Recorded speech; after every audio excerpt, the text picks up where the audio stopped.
金山軟件嘅股價曾經升過1成幾，仲有冇得炒呢？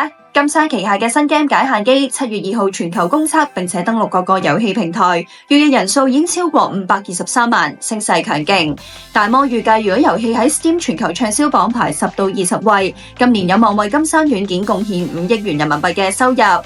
其實呢隻 game 原定喺春季推出，而家延遲去到夏季。領航6月初嘅時候就曾經話會影響今年嘅遊戲收入，亦都令到首季嘅利潤遜於預期，下調目標價去到47.4。不過對呢個遊戲推出之後嘅表現就仍然感到樂觀。除咗 online game 業務，金山軟件作為雷軍旗下嘅中國軟件同埋互聯網服務提供商，亦都積極同小米合作，強化 AI 同埋雲計算嘅基礎設施。旗下嘅 WPS 辦公軟件透過AI 提升用戶體驗，並且計劃推出海外版，未來有望成為增長嘅催化劑。近日嘅升勢有成交配合，由31蚊起步計，累升近差唔多3成，仲有幾多上升空間呢？留言討論下。download ACAT 換領我嘅車種自製盈富基金 Watchlist，follow 我一齊傾投資啦！